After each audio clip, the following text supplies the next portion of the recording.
So, I was doing some reflecting, and I have 3 areas I'd like to share. So, there's this idea that,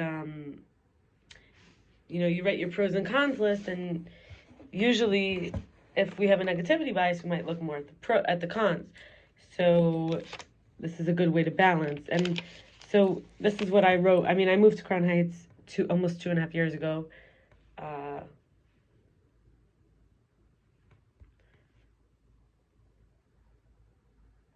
Well, no, a little less than 2.5 years ago, like a month or two less, something like that. And, or maybe like almost 2 years and 5 months. Okay. So I wrote, what are the positives? Jewish values. And you have to remember where I was at when I wrote this was over a year ago, maybe a year and like 5 months. So, or maybe a year and a half. Like these are things that that were so exciting to me at that time. And then, if I would write this list again, I don't know if they would all be the same. So Jewish values, 770. 770 is like a place that you can go pretty late, pretty early in the day, and you can like do your thing, learn. There's a social aspect. It's related to female friends and community and events and gatherings because it goes on there. It's like a big synagogue. The men are downstairs. The women have a separate entrance. I just like that there's like no men allowed. There's sometimes they come in to collect from the charity boxes to bring it to the headquarters or to do work, but mostly it's just women. And we start to have like nice experiences together. We make things happen. There's and then talking about Crown Heights, there's community events and gatherings, free food, connection to meaningful work, having support to do the new things I took on, which is like kosher, tznius, Shabbos. Then I get invited to Shabbos meals. I don't have to leave the neighborhood. It's true. I could like just basically do what I need here. And spiritually protected in many ways. Cons is too much eating. Not just me, but like the culture. Can't sing and dance freely whenever because I'm a woman. But even if I was a man, there's like some strict level of like tznius between men and women. But usually the men could just break out and dance or song if they want. People are overwhelmed with their lives, and most people are overachievers. I felt like there's not many or very few with like a background like me, and I didn't feel supported to be exercise, healthy, or vegan. And actually dropped off. Now I am back to plant-based primarily. I mean, there's a yogurt I eat sometimes which has dairy from grass-fed cows, and there is certain eggs that I'll eat sometimes, which are from this company. I mean, it's very expensive. I'm trying to find out if I could get from somewhere else where it's a little cheaper. And they're raised in a pasture, and also don't get like corn and soy, and also don't have hormones. So that's and sort of being more active, going for walks. Came back. So not all of the cons are even still relevant. I found people that do care about certain things, who care about my life or whatever. I said it was harder to have Michael, the person who was staying with me after they got out of the hospital, at my house in Crown Heights, versus before he could stay by me and it wasn't like anyone knew. And here it's like it would bother the community for when I'm not married to have a unmarried to be unmarried and have a man living with me who's also not Jewish. And some people are racist in the community, not many but some, and he's brown skinned anyway. And then also having family that is here. Finally I'm here in the same place with my family, but they don't love me up close. It was easier to imagine if I came here that they would love me. I don't get out as much sometimes. I feel like I used to go outside more. But now that I look back, I don't know if that was true. Less privacy. People know what's going on in each other's lives. You walk around in the same places. I feel like there's less of like, I couldn't hide as much. I'm seen. And also I'm not as exposed to diverse views, I feel like, as a lot of people who have similar ideas. Second comment is yesterday I spoke about spirit guides. And one of them was the Chofetz Chaim, Rebbe Yisroel Salanter.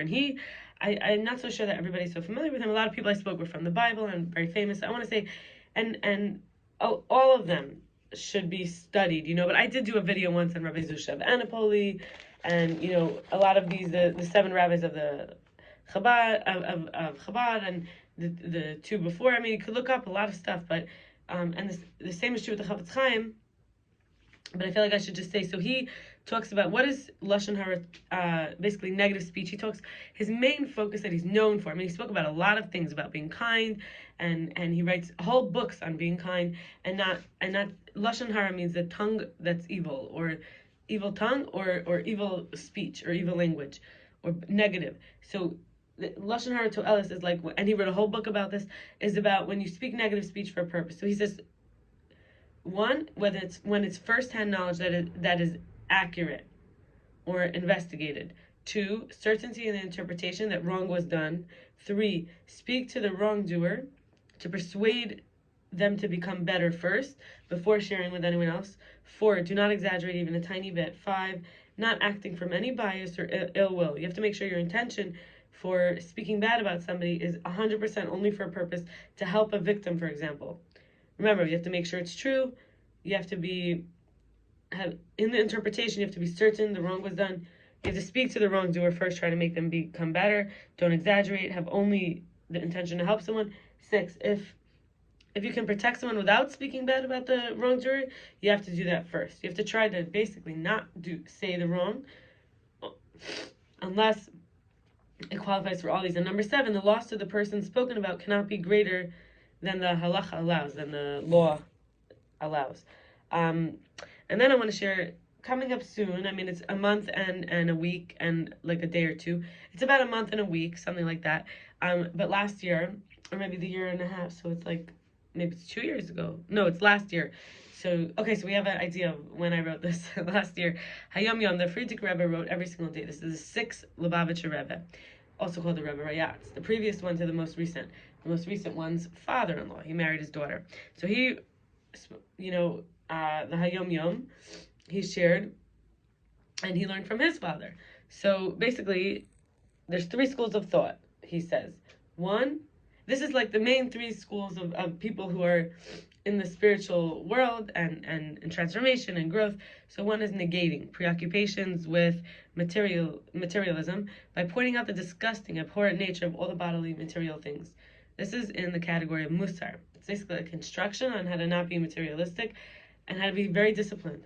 2, this one is called chakira, recognizing the greatness of the spiritual essence of the emotions and intellect, and indicating how one can draw closer to the Almighty. And 3, which is Chassidus. This is from the Chassidish lineage, and specifically Lubavitch Chabad. So you make form the dominant matter, demonstrating the unique quality of matter when it's refined. So deconstructing the idea that spirituality is not also physical. It's like the physical is like the body, and the spirit in the body is the soul. So it's saying that form can dominate matter. So you can make something like it's a clay, turn the matter of the world into what you want it to be. You demonstrate the unique quality of matter, that it could be refined, it could be sculpted, and when the unique quality of form, when it's integrated within matter, how the two are combined together, and to the extent that the beginning or end are indistinguishable, because the beginning, it's said that the beginning is rooted in the end, and the end is rooted in the beginning. That's from Sefer Yetzirah, chapter 1, verse 7, attributed to Adam, literally the first man, the wisdom since him, or Abraham, the first Jew, father, who was living in pagan times, basically the first monotheistic person who also included others in becoming of the belief that God is one, and the Almighty of heaven and earth. Okay, so then the one God created them, matter and form, with a single intent, to reveal the light of the holiness of his hidden power. Together they produced that consummate perfection that arose in his will. Form and matter together, intended only to reveal the light of the holiness of his hidden power. So his power, which is automatically hidden because it cannot be revealed in such a way that the revelation itself would always be not the power. In this case, you would say it's like the form and the matter come in such a way to be able to reveal the holiness, light of his hidden power. And that is all for today. Bye-bye.